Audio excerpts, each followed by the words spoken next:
Welcome to the What's the Temp podcast. This is a rare intro. I think this is the third intro we're doing ever in 27 episodes. I am doing this intro because we're kicking off season 3, and season 3 is all about love.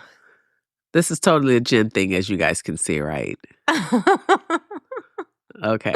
Long as we are all on the same page. Love a Jen thing? Love is so not a Jen thing. Love. So it was my idea. I came to Betina and I said, hey, it's time to kick off season 3 because I thought we were doing 13-week seasons and I believed I was falling in line with her structured nature. And then she told me she has no idea what I'm talking about. Girl, it was all arbitrary, but I love it. But it does make sense because there's 13 weeks per quarter. So this is our Q3, kicking it off with a season all about love. And my love in a nutshell is that, there's just a lot here. So the reason why we're introing this episode is because it just it spiraled completely out of control. We never even got past the backstory question because it just opened up this Pandora's box of memories and experiences and feelings. Yes. And that makes sense to me because I spent my entire life in the pursuit of movie love and the love drug and getting high on love. And the problem with getting high in general is that you can't stay high. So that was always followed by some type of crash. The landing was not graceful. And now I'm in a relationship for 7 years that I didn't even choose, and yet I'm choosing it every day. So that's where I'm at with it. Tell us, Betina, where are you with love? I think my season of love is about getting to know and love myself in the various seasons that I'm in. Because when I look back over my life, love has always been about someone else. So I loved my family. And I do. I love and loved, though, my family, my children, my partners, the people that I was in relationship with. But never has love been just highlighted for me. I really feel like for me, love has nothing to do with the people-y life that I've led. It's about me in this season. So I want to learn to appreciate and love on me as I'm changing, as I'm growing, as I'm maturing, and as I'm walking out of one season and into another. That's so important for me at this time.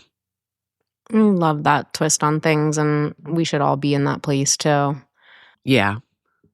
We also just want to take a quick moment to just acknowledge that we are so grateful to anyone who's listening to us. I was just telling Betina before we jumped on today that whenever someone tells me that they're listening and has some type of feedback, it just absolutely makes my life. So we just want to say we love you, and we hope you enjoy this episode and this season. Yeah, we love you, and bye. So let's get to work. Welcome to the What's the Temp podcast. My name is Betina, and I am coming in hot. Oh, I love your energy so much. And my name is Jen, and I need to check in so I don't check out. Hey there. Today's episode is When Love Isn't Enough. And this one is exciting for me in that I understand that there are some important elements of relationship or love that often get overlooked for both platonic and romantic relationships. And I'm just hoping that we can talk about it because I remember being young and having these really, really great big feelings about love and these visions based on movies and cartoons and fairy tales that we saw of what it was supposed to look like, and then having a very, very, very different experience. And so now being mature and having had love, and then having not had love, having had great relationships that kind of ended or fizzled, I actually want to talk about this because I really want people to have a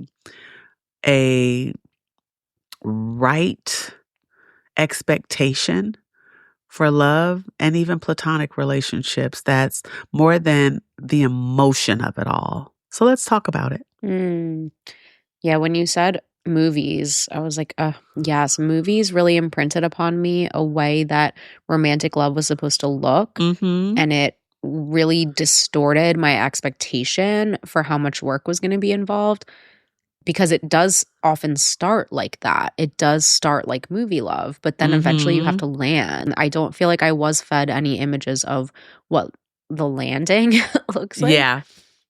But I'm also dying to pick your brain about this, because we were talking yesterday about how I feel like I don't, as long as I've known you, I don't actually know that much about your relationship history. So let's get Mm-hmm. into it. This is interesting. Okay, so the temp check today then is, how much do you believe that love conquers all right now? Do you want to kick that one off? Oh, So relevant, right? yeah. So I am an idealist. And so my temp for love conquers all is going to be around 300 oven temp, because I do believe that it conquers all, but I don't necessarily believe that that process is instantaneous. Is instantaneous? Yes. Okay. Sometimes when I think about praying, so I have started praying recently, and when Better I'm come on, thinking prayer about life. I know. I don't know if you're rubbing off on me or what, but it used to be more like a setting intentions and a planting the seed. I think it's called sankalpa in yoga.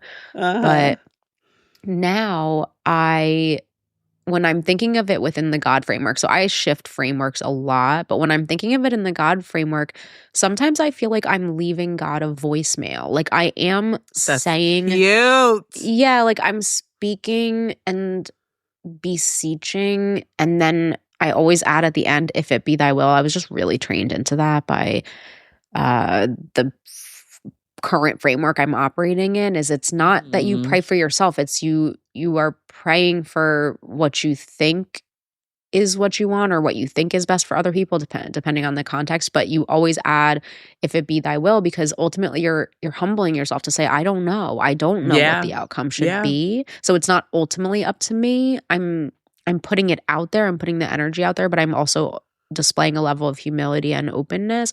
Aware. And yeah, and a lot of the times I feel like I'm just saying, if in the example of where I'm really caught up about something, so my voice is really bad right now because I've just spent the last half hour crying, and I'm not going to get into it, but the show must go on, right? The So this show is must how go on, honey. We're professionals. We are Exactly. professionals up in here. I love when you say we're professionals, because then it does Like we're make me getting feel very paid. yeah, exactly, as if one penny has come to us. But I sometimes feel like, okay, so something that I pray for sometimes is just lift this off of me, the thing that Yeah. is burdening me. But what I've noticed from the patterns that have played out in my life is that it doesn't happen instantaneously. It will Yeah. happen, but I've left the voicemail. And the voicemail Aw. will be returned. I can trust that. I do have faith in that. So that's my temp. It's 300. It's warm because I am a believer, but Mhm. it's not cozy warm yet. It's coming. It's coming. Peace is coming.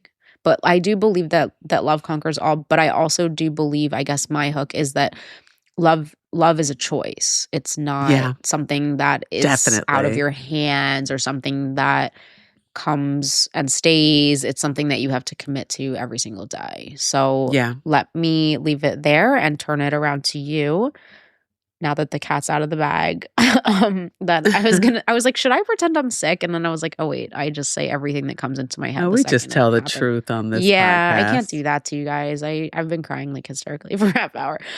Anyway, so what is your love conquers all temp, my friend, right now?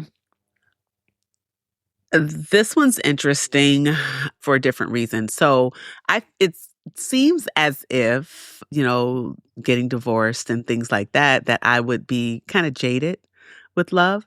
But honestly, I really believe that love does conquer all for different reasons, though. Mm. I believe that love Yeah, conquers okay. all, but so my temp is a 350. 350 degrees is my temperature. I do believe that love Here conquers you are all, but here is again. the thing. Here is the thing. Sometimes love conquers all because I love you enough to let you go. Mm. Sometimes love conquers all because I love me enough to say, Yeah. this is painful and maybe I need to change direction here. Mhm. I love conquers all because I love my child or someone that have the charge over enough to watch them go through a difficult situation when everything in you wants to solve the problem for them, but you understand that some of the best lessons are learned through pain. Mm. Sometimes love conquers all when everything in you wants to walk away from a situation, but you know that that would be to someone else's detriment. And so you stay in there, and then life grants you this amazing ending because you Mhm. didn't give up. So 'Cause you led honestly, with love when it you hurt, you led saw. with love even when it was Yeah. painful. Yeah. Here is the thing. We can rinse this thing down. We can water it down. We can look at it from one perspective. But honestly, if you look at love broadly, it really does conquer all. And that's what God is. God is love, period. Yeah. He Oh, I starts love and ends that. with love, I period. love that you ended there because I was just thinking, yeah, you're just saying that love could manifest in a lot of different forms, but as long as you're aligned with love, but then you ended Hmm. it as God is love. So it's as long as you're aligned with God. Yeah. Yeah. So it's sometimes my loving you might be painful. If you're going through, like, say when someone's in the middle of addiction, my loving you may mean not talking to you right now, giving you Yeah, it space. means not standing in the way of your bottom. Yes. Yeah. So there's so many ways that love can show up. The thing is, if we're leading with that, then we're probably more aligned than we could ever know. And so there's this space where we just have to check our temperature and make sure that that's what it is, though. Honestly, it's easy to Yeah. What's our say, motives? what's your motive? Yeah. Is this a And selfish then motive or is this is this the most loving thing I can do? once you check your motive, then your MO can change, because I know that for me, I was always protecting something, whether I was trying to protect my child, trying to protect my from newcomers that I didn't think belonged in the circle, or I was trying to protect my heart. So I ran away. Hmm. Once I got out of protector mode and decided to lead with love, then the way I moved about the cabin of life and love changed. It Yeah. changed. Yeah. We want to force it, like force entry through a door, like we can make it work if we just work harder. But say if that's the way I feel and you don't feel that way, say if the relationship isn't valuable to you and you're like, I don't see the need to put in all that effort, but go ahead. If you want to knock yourself out, knock yourself out. But this is where you're looking at other things and seeing, do we have common grounds on anything outside of how we feel about each other? Like, do we have common ground on what communication looks like? Do we have Mm. common ground on values and priorities? Emotional regulation, maturity is so And that's much to all stuff you don't consider. see in the movies. Like, you're not seeing That's that the piece of stuff that they're things. not showing you. They're Yeah. not showing you reciprocity. They're not showing you respect, trust, and reliability. Um, Yeah. They don't show you that commitment because the movie always ends when they get together. Yes, they don't show you all the work that has to happen after we get together. Yeah. There's That something really that I messed me had up. I'm to just going to say that. Yeah, I'm That messed me sure. up for decades. I literally feel like I was in relationship with someone at one point that wanted a wedding but not a marriage. Mhm. Yeah. the wedding is just a day. The marriage is the lifetime. That is everything that you Yeah. build after that. And Yeah. so there's so much. They There's wanted the illusion. I feel like I'm quick to apologize because I have a capacity for repair. A lot of people don't have that. They're like, it's your fault, the blame games. You did this, you did this, you did that. It's never Yeah. what was That's my part. every time you do speak with a person who has a relationship that ended in a failure, it's always, you know, he's this way or she's this way, because a lot of times they Yeah. end really acrimoniously, and then fingers start getting pointed, and then lines are crossed, and behavior changes, and loyalties shift, and money sometimes comes into the picture, and things get ugly, and then Yeah. people stop looking at their own part in things. Yep. I hope that if my relationship were to fail, I would be the first to say I was not easy, Yeah. you know? Yeah. And I I hope they'd know say I the same was. thing, because ultimately relationships are not easy, and it's not easy to combine with another person who has their own will and their own values and their own priorities and their own motives, and it's hard. I wish that they had just Mhm. told me that. Just said, "Hey, this is hard work. Don't fantasize about it. Don't romanticize it. Don't idealize it. There are going to be some really, really beautiful moments here, but the most like prominent theme is going to be hard work and compromise." How about this though? I feel like the thing that they don't put enough emphasis on is the boring days.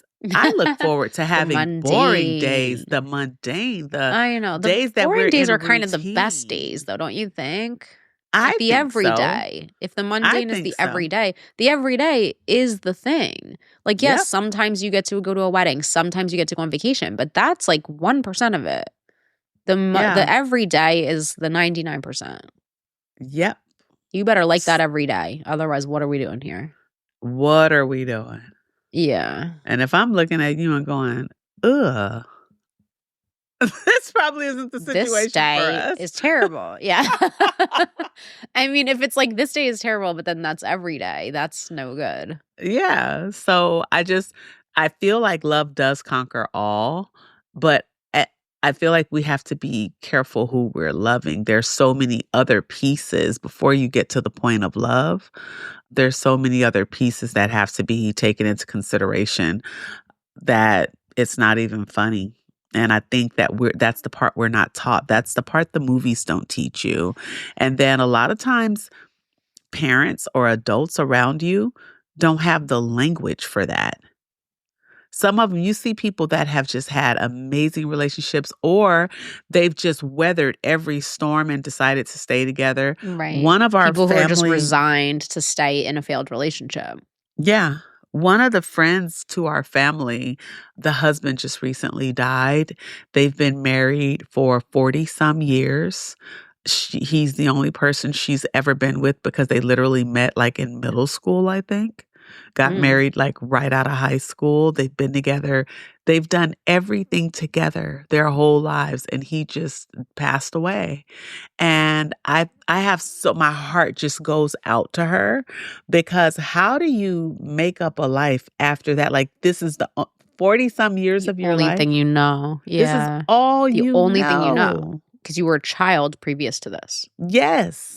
And Yeah. so my heart just bleeds for her I do because not envy how that, do because, you pick up? yeah. They must have had something so beautiful, and then look at the cost. So Yeah. you don't know, what another relationship looks like. They both have costs and benefits, all the different types. All of So them. And the thing is, you have to add it up. We have to add it up. let's get into it. You and me try to explain the way I feel. Let me speak, it's not enough. Can we be real for a minute? You and me, how do we fix this broken hearts now, baby? Yeah. I want to get into our backstory. Okay, And our I'm going to backstory- turn this one to you, because I'm dying to know what you're going to say here. I want to pick your brain so bad. Okay, the backstory question is relationships where love existed but fundamental incompatibility did too. Hit it. This has been every relationship in my life. Excellent. Tell us more. Because I'm fun. I'm here for I'm the fun. banter. I am. I'm fun. I'm You fun. are And I'm fun. Of really course you're fun in fun. relationship. I bet. I am fun. Like I know you are. I'm here for the banter. I'm here The for the holidays. catering. I'm Yeah. here for the family game nights. I'm here Yes, for you are. decorating the house. I'm here for the meals. I want you to act a Giant fool. poker cards hanging from the Yes. ceiling on Yes. poker night. Yes. Yes. Go big or go home, Betina. Yes. Like we do the whole thing. I'm here for hiring a violinist for my daughter's birthday party, and all she wanted was a mariachi band. Like, this is my life, This is what I love about serving and catering to my family and my loved ones. I'm here for the mundane as well, but the part that I run up against and that I haven't learned to master, to overcome, is the incompatibility. And it shows up in various forms. It shows up in communication. It shows up in, like we talked about, the capacity for repair. I might be an apologizer and you're like, the other person is like, I didn't do nothing wrong. That's a you problem. There's an accountability mismatch. Yeah. Life timeline alignment. Like, I might be ready to get married and you're like, yeah, that's not a big priority for me right now. That's a big one. Or someone's ready for it and I'm like, I'm on these career moves, right? I'm making money moves out here. Right.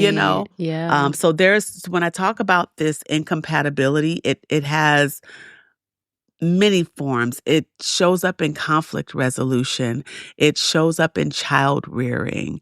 It shows up in their relationships with the people, the people and the things they're in relationship to.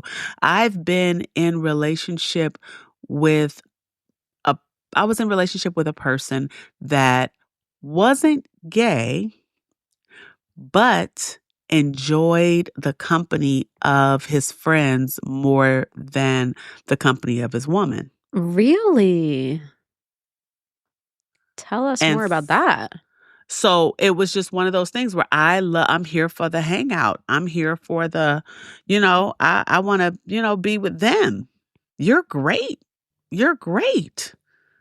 But I'm here for the turn up. Well, that's not okay. What I'm saying is that incompatibility can show up in a myriad of ways. And the thing is, you said something the other day when we were talking about the work that we do for the podcast. Like, some things only get worked out when you're actively working on it. I feel like that's what relationship is. It gets worked out as you're actively working on it. But here is the thing. We have to learn how to, I'm going to speak for myself. I have to learn how to shortcut the journey. Meaning, once I identify that the basics aren't here, right? The basics of communication, the basics of capacity for intimacy, the basics of, desires and values and plans. Like, if we're not on the same page, why am I investing time, which is my most valuable asset? Why am I investing time into something? I needed to learn how to say it quicker. This isn't going to work for me. Thanks, though. So I want to know this. This is what I'm dying to know, and hopefully our listeners feel the same. I want to know, so maybe it's just because I've been watching so much Love Island, and one of the questions people always ask is basically, how many relationships have you been in? Like, what does your relationship history look like? Because if we're going to talk about fundamental incompatibility— Jen, you're just messy. Well, go ahead and ask your little stinky question. So this is just what I'm dying to know. This is what the public wants to know. So, because if you could just know one thing about someone, so it could be a public person, it could be someone I was actually thinking about this about my dermatologist the other day. My dermatologist is so mysterious. Like I just cannot get a read on her. And she is an excellent conversationalist, but she's really like at arm's length. Like she's not warm, but she's like, I don't know. She's a mysterious woman. And if I could know one thing about her, I would like to know, what is your relationship history? What is how many relationships have you been in? How long were each of them? And why did each one of them end? That's what I wanted to know. And Oh that's what my I was thinking gosh. about while she was doing my skin check. Because First I think of all, that do you ever go to a doctor and just go to the doctor, get your service, and take never. your behind I have home?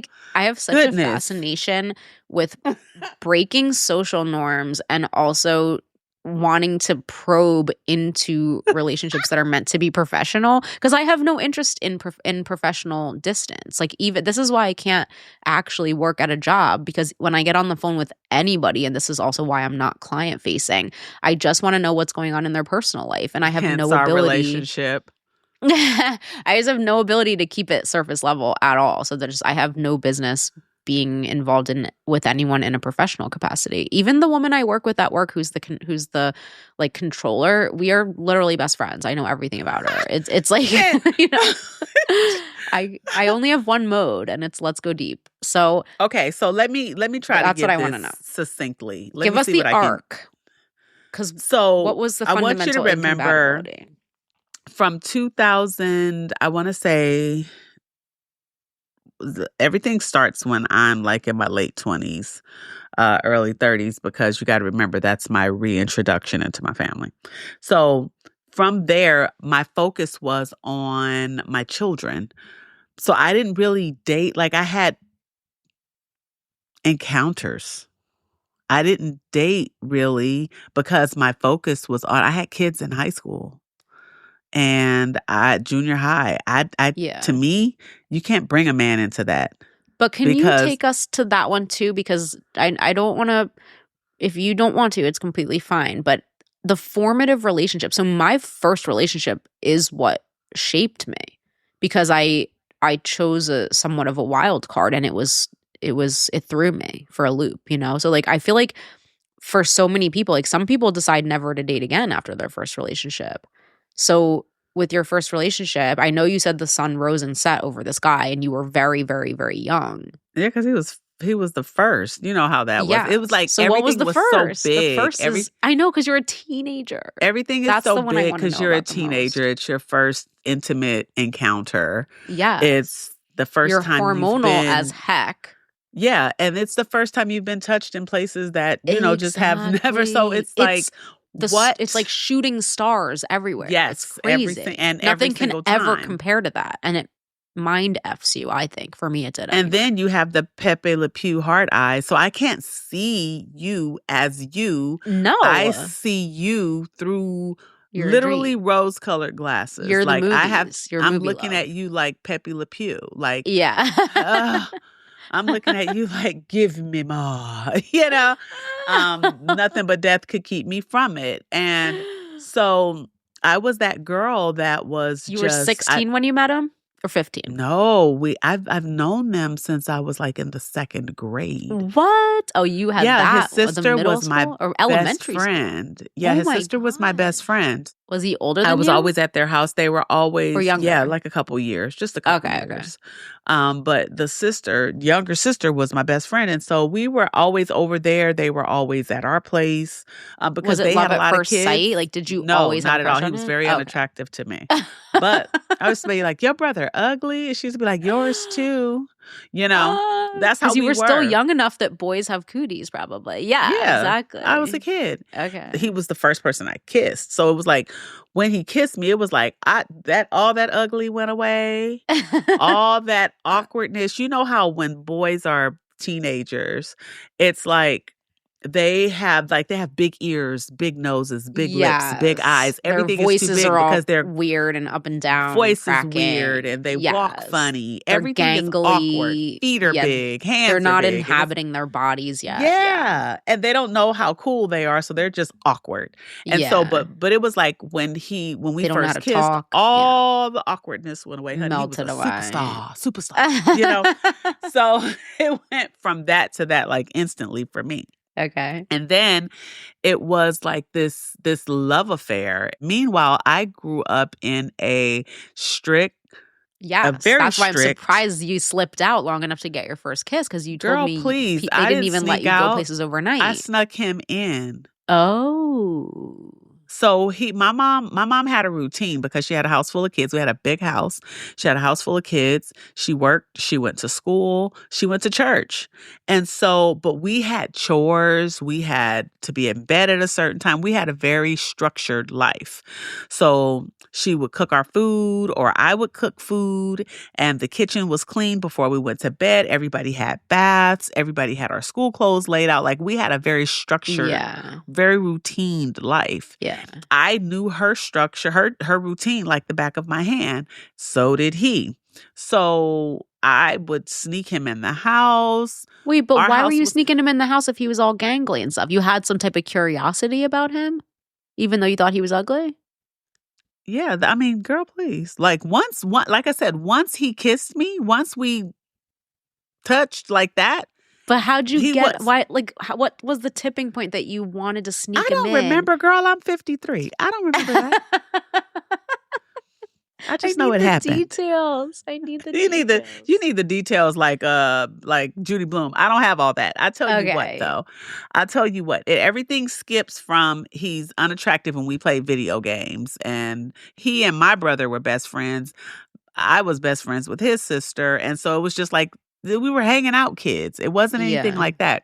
But it went to when my mom was at church or when my mom was at work, all the kids in the neighborhood kind of hung. We had a big backyard. So our place was the backyard to hang out because we were fun kids. We just couldn't go anywhere, right? Okay. So the kids would kind of congregate in our backyard. And so, it was always like, he's trying to talk to me and da-da-da-da-da. He And was showing one you day, some attention. the attention that I didn't get, Yes. from anywhere and else. that is a big thing for a little Didn't get it from teenager like anywhere that. else. Yeah. And so then next thing you know, we're intimate. And then it was like nothing could keep us from each other. Like nothing. Yes. So my mom Now had a you're high routine. on that love drug. Girl, high on love. And Yeah. so my mom had a routine where she would come in the front door. She would check each bedroom. She would check our back door had like what do you call it? Like oh my gosh, what's that board? It was like a 2x4. It had handles, and a 2x4 went on. So she would make sure that the 2x4, because we're a household with a matriarch, but not a patriarch, right? Mm-hmm. So she'd make sure the 2x4 was on the back door, and then she'd settle down into her night. Well, Okay. she said that one time she passed by my bedroom, and because we couldn't close our bedroom doors. So she passed by my bedroom and she saw feet hanging from up under my bed. Wait, you He couldn't was 6 close foot it? 4. He was 6 It was foot open? 4. No, But your yeah, bedroom door had to stay was open? Yeah, we couldn't close the door because it's like, what are you doing behind that door? Exactly. It's sus. So she saw his feet, and when she saw his feet, so I just imagine that when she walked by, it looked like the Wicked Witch of the West feet coming from under the house. God. So she saw his feet, and instead Busted. of stopping and saying anything, she just went straight to the back door to grab the 2x4, and we knew what she was doing. Yes. So he jumped out of my bedroom window, and I jumped out right behind him, honey. Oh. She ain't gonna kill me. Yeah. And it was like, and that started the, taking off together. So I think I rode on the handlebars of his bike. Girl, this is how ignorant we were. Oh my gosh. It's like I rode E.T. on the handlebars of his bike. Up to the moon. We lived on 43rd and Avalon. My grandmother lived on 73rd and McKinley. He rode me on the handlebars of his bike to my grandma's house. Oh my gosh. Young so love. This is young, stupid love. It wouldn't be young girl. love if it wasn't you two against the world. Girl, young, stupid love. So that's how it started. He fathered my children. Like that. That's how it started. But yeah. And it went from there to, I thought that was the beginning, and because it was the height of love for me. It was the height Yes. of intimacy for me. It was the height of connection for me. It was the Right. height of creativity for me, because out of it came these amazing babies, And And was he embracing of the babies even though it was not yeah, intentional and he you was a were dad. teenagers? Yeah, he was a dad. And He then took it in stride? he Okay. he was like a, one of 10 siblings. So he came from a big family, Okay, mom and okay. dad, Yeah. they had careers and things like that. So they're good people. The parents have since passed, and he's Mhm. passed. But that being said, I thought everything was going to be like that. Yes, That that's kind of what they set tell the you. tone for Yeah. love and relationship for It's me. gonna always be a terrific high.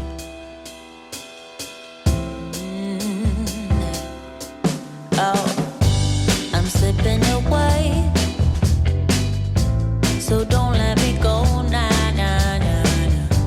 I'm all up in that love haze. So where do we go now? Nah? Just let me know that I am safe here in your arms. I wanna stay, stay. I'm slipping away. Girl, you're asking me to go back 40 years almost. I don't know. Take me You're back. taking me back. Take me back. So, yeah, there was just a lot of things going on, and I was so young and making adult freaking decisions. Yeah. And so there was just so much confusion and so much, I don't know. So there was a come down. It was like he wants to stay a young boy and that's not going to work for me. So there was a fundamental incompatibility that got introduced. Fundamental, because there was an instant maturity that kind of happened when my son came along. He's the oldest. There was an instant maturity for me because it's like motherhood kicks in, Yeah. But I think still, even though he was kind of responsible, because, the family dynamic, it wasn't the same level of growth that happened for him as for me Okay. in that period. So it was just interesting. That first relationship was all consuming. And then I had this way about me. I used to call it like a cocoon ability. Like I would bring my person in and we would be in this like, this space, this intimate space where it's like the world couldn't get in. Yeah. And that kind of described my subsequent relationships.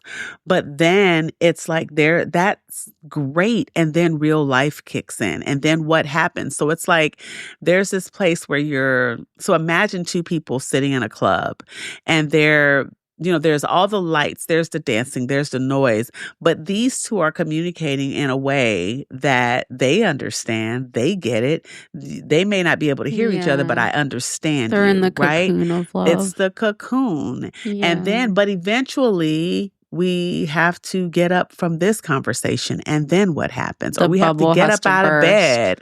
Or we have to get up and we have to graduate from this place. And then what happens?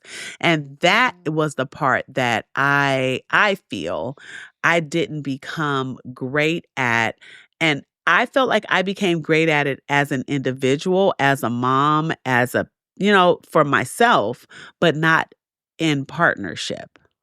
Right. Yeah. So that for me was where love wasn't enough, because I might love you, but why can't we figure out how to come together like this? Yeah. For everything else, all the other things that have to happen in different life stages. Yeah. When it comes to mutual investment, it's just very different. And so my thing shifted from relationship quickly to them being, because you got to think that I was a kid that grew up in the 70s and 80s. So the reason that kids became prioritized for me was because I saw a lot of relationships. You got to think, in the hood, you have drugs coming in. And so you see this family dynamic changing.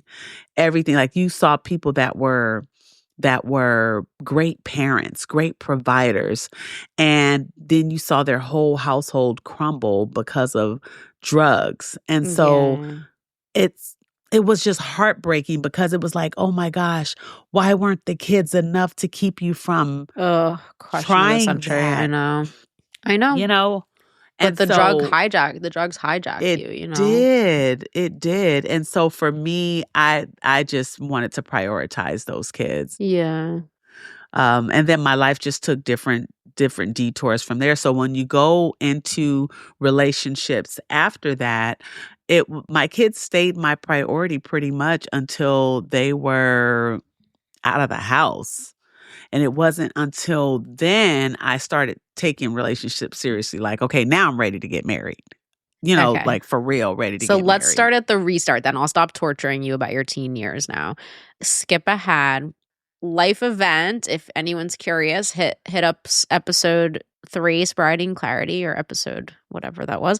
And now you are re-entering into the world. Take us through that next arc. So what did the next, couple decades look like? So yeah, now you're taking, the kids are growing up. So it was the kids in my career. That was it for several years. And then now I'm like, I really want to be married. So there were probably 4 relationships, like real relationships, right?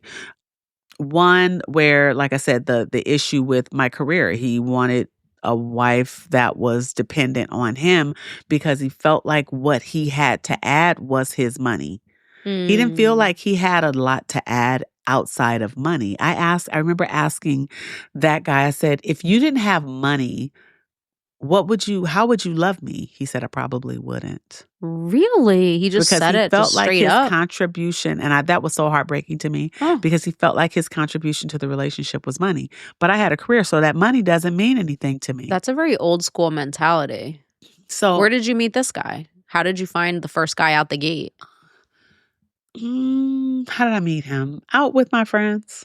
Out, okay. I met people out all the time. Yeah, you And have a then very gregarious personality. Then there was the Clipper game after that. Remember Yep. that? We talked about number that. 2.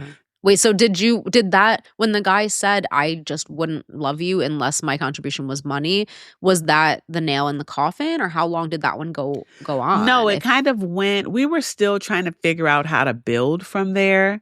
I was changing companies. I remembered I was changing companies and I was moving to another city, and that was going to cause us to have to uproot some things. And then it was like he really had to make some decisions based on his business partner and that kind of thing. And so we just decided, it was like his thing was, I kind of need you to be at home. I need you like supporting what I got going on, not me supporting what you got going on, Got you it. know?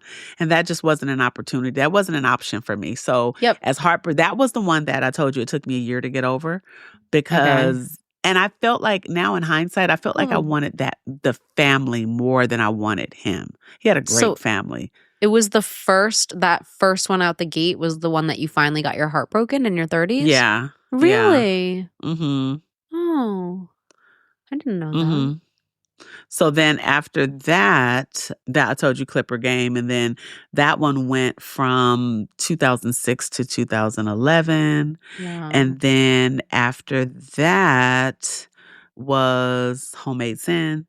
And then after that, people are going to have to go back into the archives for the different nicknames.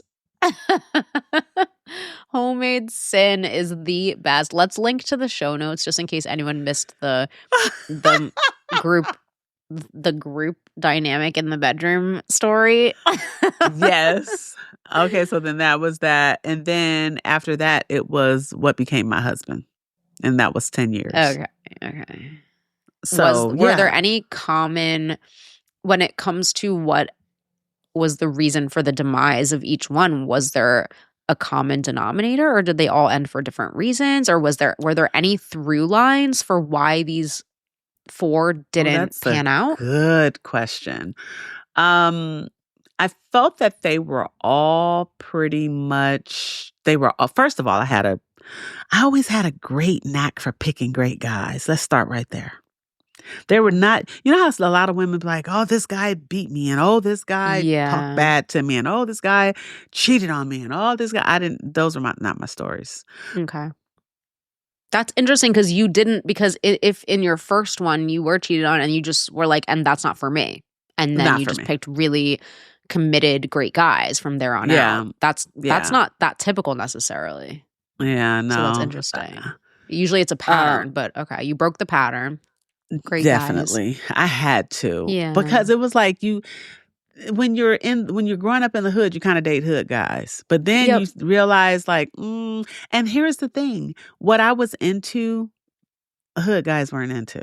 Like I'm into books and I'm into, Mhm. classical music and jazz and Shakespeare and Mhm. like I'm in the stuff that Yeah. I'm into, a lot of people aren't into. Now I could still be fun going to clubs and step shows and parties and stuff like that, but it was the multifaceted. I wasn't one thing or another. That's what Yeah. made me a harder read. And Yeah. so I think finding people that were really into me just kind of resulted in just a better quality of guy. #icon, #iconoclast.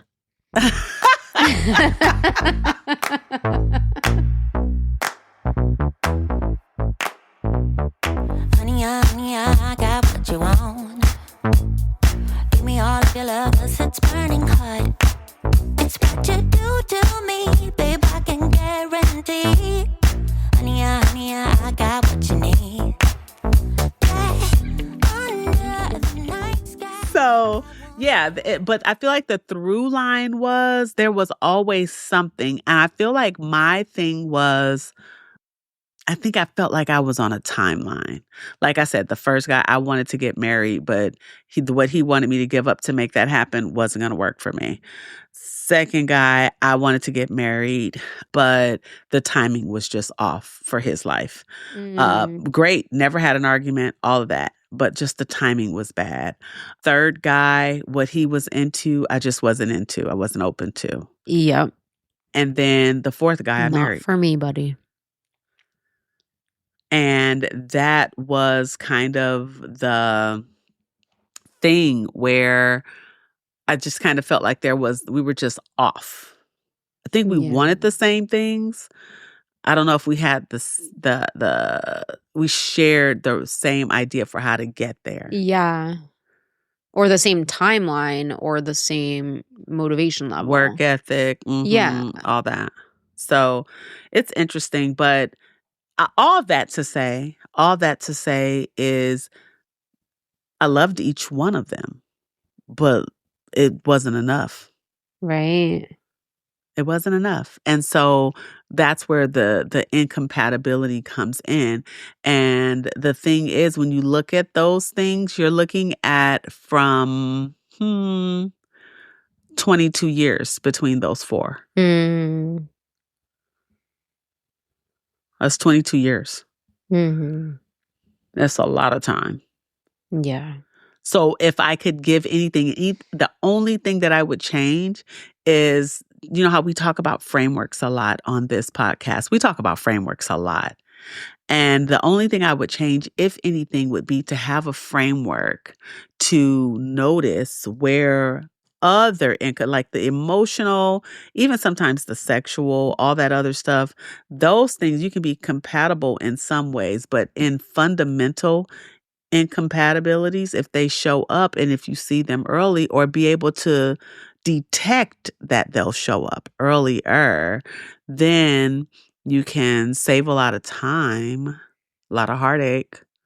But you know what, though? How long did it take with each of these relationships once you started to suspect that the compatibility was not surmountable? How much longer do you think it took you between that moment or moments of the epiphany to the actual separation? Because I find that when I'm, for both me personally and from what I've observed of other people, these things can drag on and on and on and on after it already becomes evident that this is not working. This is where your state of mind comes in. I feel that when it came to the last one, I had resigned that this was how it is. I resigned myself to my age. Who wants to invest that much time at this age? Mm. And so for the first 3, I think I did the chop at a pretty decent time. Like, Yeah. okay, yeah. But Because you when have a it lot of came, conviction. So I I could see do. you acting fairly quickly after that realization And being came. done. And when I say I'm Yes. done, I'm done. Yes. But then there was just something about that last one where that wasn't so easy for me. Yeah. That's where the time kind of got away, Mm. you know? So it's Yeah. interesting. Jen, how was this an episode? I don't even understand. What do you mean? I don't even understand. You done got on here crying, and then you got me talking about love from 100 years ago. Because I want to know. The people want to know. The people don't want to know nothing. You just nosy. Okay, so what do you think about relationships where love existed? Like, what do you have on that? Relationships where love existed, but fundamental incompatibility showed up as well. So I'll give you my relationship arc because you show me yours, I'll show you mine. Mm-hmm. This episode's gonna be 2 hours long. So I'm gonna try to keep it relatively quick, which for me that promise is fairly meaningless, but I am going to try. My first relationship, so my first relationship, I was 16. There was a boy who showed me interest, like you said, and at first I was not interested in him, but there was something there. There was some kind of spark. And I just always had a really conflicted relationship with other people liking me because I didn't like myself. So at first it would feel like that attention was coming in to fill a void. But then I would start to feel conflict. Like it was almost like I would lose respect for them because they liked me, because that. Wow. I know, it's so dysfunctional. I don't know how I became so dysfunctional. It really has been a problem that has plagued me for my entire life because I just couldn't have a healthy relationship. There had to be some level of drama and some level of back and forth and up and down. And I was always really addicted to that cycle of just terrific highs and crushing lows. And I didn't want that, but it's just what I just wasn't healthy. I just was not healthy. I just was not one of those people that just had a boyfriend or a girlfriend and then just treated them well and they treated me well. That's never been my story. Isn't that horrible? I don't know why. Yeah. My parents are still married to this day. They, Yeah. it's not, there's no template of toxic relationship. It's just, was my situation. I was in that self-esteem crisis. I had very low self-worth. I wanted what I couldn't have. I see this time and time again. So it's not that I don't think it's common. It's very common. But so the first person who liked me, I just started pushing them away.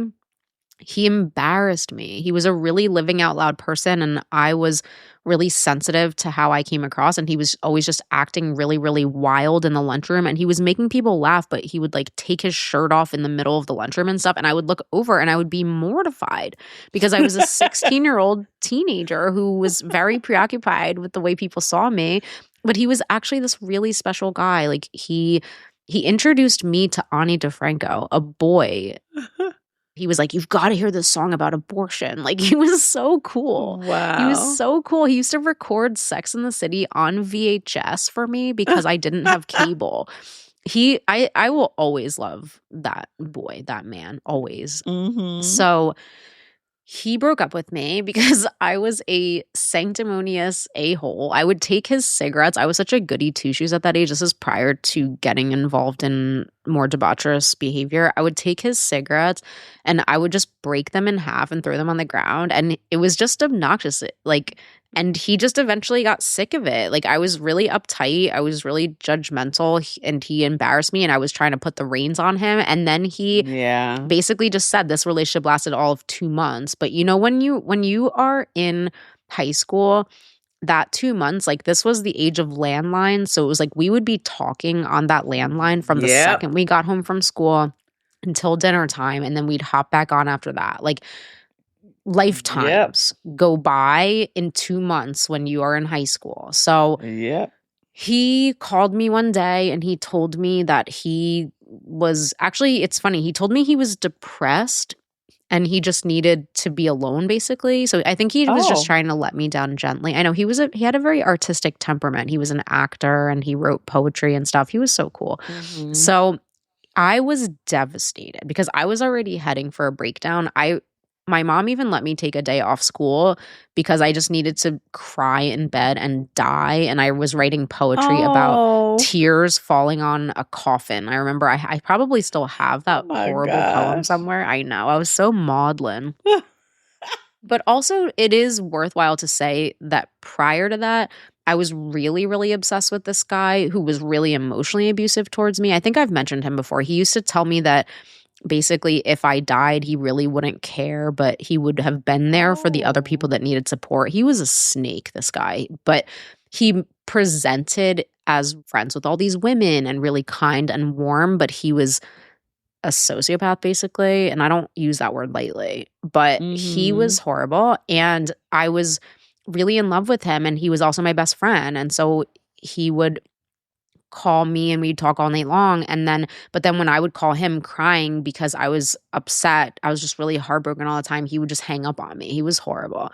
So I started getting into emotionally abusive situations pretty early. And then the really, really sweet guy that came along, I just kept pushing him away because he really genuinely liked me and I couldn't have that either.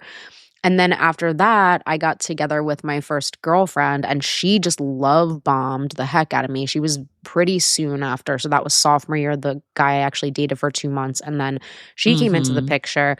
And I had always basically liked women and men. Like I would say that I never had a crush on a male teacher, but I did have crushes on female teachers and like female dance assistants and stuff like that. So like I always kind of felt like I was programmed into having crushes on boys. So I would have crushes on boys so I could have something to talk to my friends about. But I also felt really, really strong feelings emotionally for women as well. So let's just put that out there. I really don't like when people try to confront me with some type of duality about sexuality because like my sexuality is I do what I want. And before I had the power to do what I want, I did what I want because I just followed my heart, you know? So it's just like I've had love for both and that's just who I am. So anyway, this girl came along. She was 15 and I was 17 at the time. So she was 2 grades younger than me and she love bombed me like crazy. She was super, super mature. She also was into writing and poetry. So she was almost like the female version of this guy in a lot of ways. And it was this person I fell in love with. So whereas the guy, I kind of like came around to him just as he was getting ready to break my heart. This person came in and she like by love bombing, I mean that when she first called me, so I had a landline. My number was 5800008 and we used to call it 5 boob because it was like 5 and then like BOOOOB. So that was my number. And it was a big deal to have a landline and it was a big deal to have caller ID. So she had been like eyeballing me in the breezeway and she had been kind of getting my attention and like looking at me and giving me this attention. Like she'd walk by and like pinch my hip and stuff. Like, so I knew she was coming for me. And school was just getting out. This was the end of junior year. So I'm like 17 still. And she got my number. And then one day when I came home from somewhere like dance class, like I looked at my caller ID and she had like legit called me 10 times. Like she was not holding back. Like she was like very aggressive. I know. It almost seems like a little psycho now. But we jumped in hard. Like same thing, talking on the phone all day, every day. We slept together at night over the phone. We used to read each other The Little Prince and we used to say we were going to tame each other. It was like sickeningly sweet puppy love. And then early in that relationship, she cheated on me with one of her ex-boyfriends and I was devastated. And then at that time I had probably the first spiritual awakening I've had in my whole life, which is that I remember just being so upset because she was love bombing me so much. Like she knew every single name of every single one of my relatives. And my dad's family has 10 kids. She knew all my aunts and uncles' names. Like she was obsessed. Like, and I just didn't think anything of that. I had never heard of the narcissist thing and the love bombing until like 20, 30 years later, you know? So yeah, I was devastated. One morning I had just slept over at my friend's house and I I was sitting up on this hill at my parents' house where I lived, and I saw this tree. And I just had the awareness to notice this tree, and I saw that it had been struck by lightning. So it had been split in two, but both halves had grown up like independently of each other. So it had been like severely maimed, but a long time ago. So it had grown and it had kept growing. And sitting there and looking at that tree, like the thought just came to me, not from me and my little teenage broken heart, but just the thought came to me from whatever it is, the thing I still believe in that I've, struggled to believe in, but that I'm reinforcing my belief in to this day. Something came from something bigger than me, and it said, your life was here before her, and you will be here after her. Wow. It was like this higher self came in to say, hey, she does not make you and she does not break you. Yeah. It was so profound. And I just felt like this peace in that moment. That's so and good. Then I resumed my teenage suffering. But it was just a moment. It was just a moment of clarity. So that's so good. She came back around to me like gangbusters. She just decided this guy, her old boyfriend, or whatever, was not for her, and she was all in on me.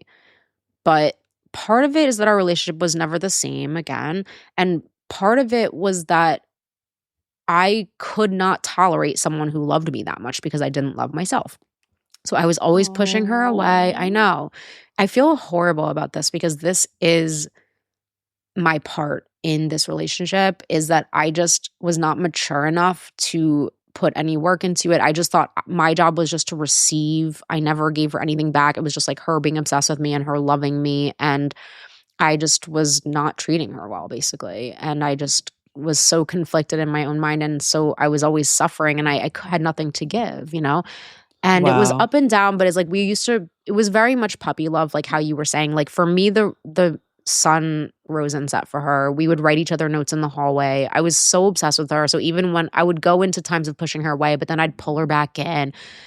So this relationship lasted almost 1 year. It started when I got out of junior year, right before summer, and then it ended right before senior prom.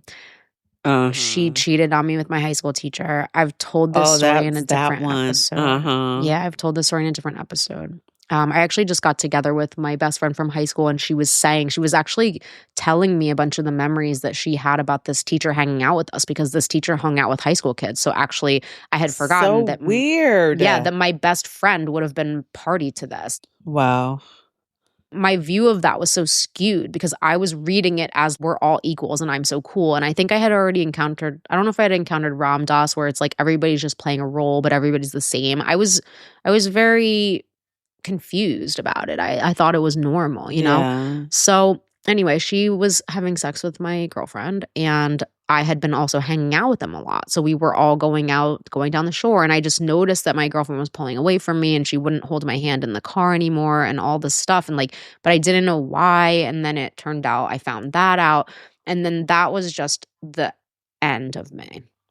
I just died. I just died a million deaths. I just remember sitting at this place with my best friend at the time and just smoking like cigarette after cigarette after cigarette, and just like my only thought process is like, I just wish I was not me right now, because I knew that the pain was just not going to go anytime soon. And I was right. It took me like, no joke, 15 years to get over that. I am over it now. I know, because I was so dysfunctional already. So part of climbing out of that relationship was also so tied to my own dysfunction. So it wasn't just the relationship I needed to get over, it was the dysfunction. Yeah. You got someone new, I know it. Yeah. But I will keep on denying it. Yeah. Gotta keep my emotions from running wild. Need someone to hold my horses. Yeah. 'Cause I go fast, yeah, I go hard. When she broke up with me and she said the words to me on a phone call, I am not in love with you anymore. And to me, that was confirmation of my own inadequacy. So it was like just confirmation of what I had been thinking all along. Like, I'm not good enough. I'm not worthy. Like, whatever it is, it's all that unworthiness. Just, it was like, that was, I don't want to say the nail in the coffin, but it was just confirmation of what I had thought all along. So that crushed me. And then I just went to college in a dream. I was sleepwalking through the next several years, Wow. started doing a lot of drugs. But it's not like, I don't want to say like, oh, I started doing drugs because I got my heart broken. That's not how it was. I was already smoking weed. I was already drinking in high school. Like, it wasn't that. I feel like, you know, those two things were just tangled up for me. There was the heartbreak, but then there was I was already vulnerable to a lot of mental health stuff prior to that. So that's all it was. They were just tied together. And so anyway, then I'm going to kind of speed through college because I didn't really date anyone in college. Like, I would sometimes have a couple summer flings or something like that, but I had no serious relationships at all in college. And then when I got out of college and I was living in New York City, I met a woman who I was with for 6 years. I'm going to not reveal too much about her because she's a listener of this podcast. Hi. And Awesome. I know. All I want to say about this relationship is that she was a truly wonderful person. She absolutely adored me. She supported me. She loved me unconditionally. And I was just a mess of a human being. And I reached the peak of my active alcoholism when I was with her. And when I did my amends to her, it was the most heavy-hearted. I've never walked away from an amends so heavy-hearted, because usually amends like lightens your load because you clean your side of the street. But actually, like, just when I got to the part where I was like, and do you want to tell me anything? I forgot, because I think my selfishness is what dominated that relationship. We had a lot of really amazing times, but like, I was just not recovered yet from my hopeless state of mind and body. I was really, really, really sick. And so I couldn't receive or give love still. And so when I gave that amends, I just when I got to the part where I said, you know, it's time for me to listen. You tell me what, if I forgot anything. And what she said, it was very heavy. The things that she told me, I don't even remember doing that. So, you know, that's a good reminder for me of why I don't need to be putting alcohol into my body. Like, I am, that's what my sponsor said when I called her. I was like, I don't even know what to do with this information. Like, I feel so horrible. And she was just like, it's just a really good reinforcement of why you don't need to be putting alcohol into your body, because that person that you become is like not a good person. So that was that. And then I guess there was like a guy I dated at the end of college. He ended up being a liar, just to go back a little bit. For me, like, lying is just a totally fundamental incompatibility. I cannot stand people who lie. Maybe just because I'm so devoted to honesty. Like, I just cannot with that. It's like disgusting to me. Get out of my life. Also, I ended up dating one of my friends also in the peak of active alcoholism. So after I got out of the relationship with her, it ended because I moved back to the East Coast, and I had cheated on her. So let's just open up all the books. I cheated on her. But wait, now, is there love here in all these places? Yes, there's love. Okay. But there's no work. There's no love. There's love, but there's no work. There's no commitment. There's no responsibility. There's no give and take. You know, so there's the love place in the sense that you love this person, but you can't actually grow the relationship because, first of all, I'm not there. I'm drunk. I'm on drugs. I'm checked out. So that's like my situation is unique in that way, right? Because like I just was never actually here. Okay. I'm always at a distance from what's going on. So it's like I think I love this person, but I'm not acting in a way that's showing that I love them. You know, like I think love is an action. So anyway, I cheated on her at my 10-year high school reunion. I was so incredibly drunk. I was having a very hard time with I felt like everybody who was going to be seeing me was seeing me as my 16-year-old self. And then here I am as my 28-year-old self. And I was having an identity crisis about it. You know what I'm saying? I feel like you're identifying and it's making me feel good. I still too much preoccupied with I get how that. I look and self. But I felt like I was looking at myself in a mirror, or that these people were seeing me this way, but this is not how I am anymore, you know? And so I drank so much whiskey before even walking out the door. I threw up before even walking out the door. And I cheated on her. And then when I came back from California, I very briefly was in a relationship with her, but it was just the same thing where it was like, this is not enough. This, like, I felt like I just wasn't happy. I just was not happy, and nothing could make me happy. And like you said, because the work wasn't being I done. wasn't about to put any work into that one either. I just wanted to, like, basically drink, eat. I just wasn't a person. Like, I was still so it's like so hard to think of. I mean, it's not hard really, because I accept that that's how I was at that time, but I was a disaster. Yeah. And That's then okay. I started You're not dating anymore. Nope. But then I started dating really toxic people after that. So then I was like, oh, let me go on the dating sites and go find people in Philly who are just going to completely mind F me. Like, it's so crazy that I just then went after more self-destruction. And it's not that crazy, because that was just my mode. So I never had healthy relationships until now. Oh. So, listen, I'm in a relationship now. There's a lot of fundamental incompatibility, but the difference, like, we're just very different people on a lot of different levels. But I was actually, so we had a party this weekend, and it's so funny because he's friends with all women. So it's like my major incompatibility with him is that it's like, I am wanting to always go deep with things, and I'm always wanting to talk forever. And he's just like, he is a dude. He's a dude like that. But then it's like, he's got all these female friends. So it's like, maybe Right. I need to pull back more layers of the onion. Maybe his friends are more male. Like, there's still a lot of unknown here, but we've been together coming on 7 years. And the difference here, and I was telling his female friends this weekend that were at the party, I was like, what's so crazy is we're so different. I literally started off this relationship being like, I would never date this guy. Like, this is such a perfect hookup because I'd never date him. We're in a relationship now for 7 years. We've got 2 children. Yeah. So it's like, you never know where the cards are going to fall, but we are so lockstep with parenting. Yeah. It's almost like the communication with the parenting is just nonverbal. I've got this, he's got this. When it comes to decisions about what do they do when we're sick, we're the same on that. Where it's just like, so I think whereas maybe another relationship might have more compatibility as a friendship, but then kids come along and then their relationship drifts. It's like we were fighting from the jump because of the level of fundamental incompatibility.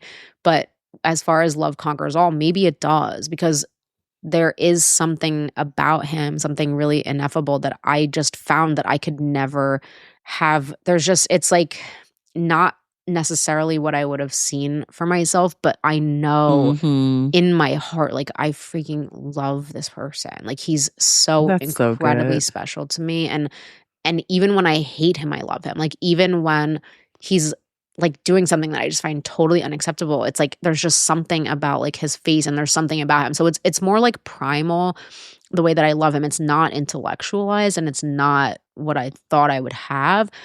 But I don't know, like, love, I do still just want to end for this section and for this episode, really, because it's gone and taken on a life of its own, is that I think love is a choice. Like, I have to make a choice when things come up for me, whether I do or do not want to subscribe to the belief that the grass is greener.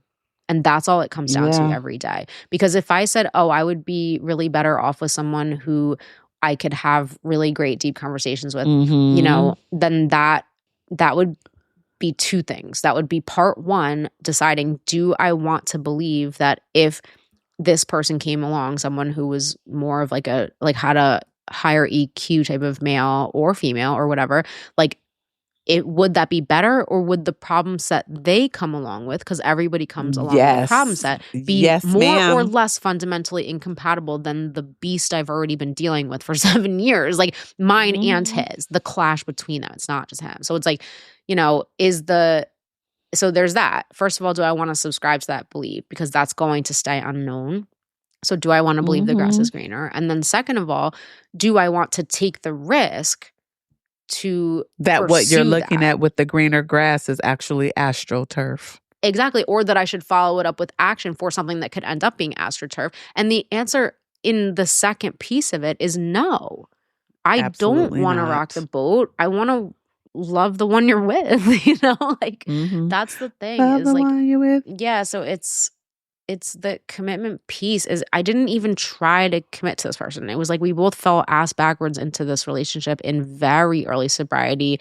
The theme for the first many years is fundamental incompatibility. So when I talk to people and they're like, me and my wife are love each other the most now at 13 years than we've ever loved each other before, like that's the type of stuff that makes me feel really inspired. Because when my friend Sarah, and she just told me that she told me a couple of days ago that when she listens to the podcast and she hears her name, like she's so honored and she can't believe we're talking about her. And then She's hilarious. but I texted her back. I was like, no, literally it's because I worship you. And I put worship in all caps. So at her wedding, she got married to the man she's with, and they had been together already like maybe 10 years at their wedding. And I saw them standing up there with their kids were there. And I saw that and I thought, that's what I want. Yeah.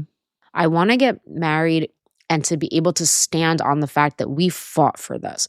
We worked on our communication. Yeah. We compromised. We fought for this. And we learned each other. Yeah, that's what I want.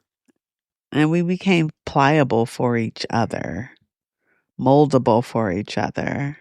And that's what I want because that's what I have. So if it was a matter of like, what do I want in my most idealized, romanticized version? Oh, yeah. Well, I'll tell you what I want. I want the guy or the girl who's my best friend and who we agree on everything and who will basically mold to my image of what I want them to be.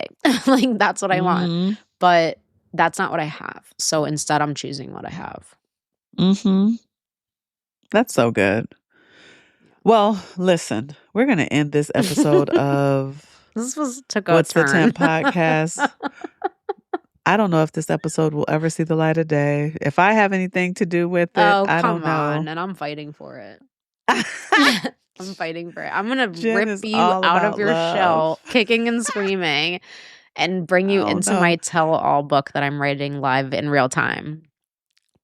So this has been another great yet crazy episode of the What's the Temp podcast. Jen, how do you want to wrap us up?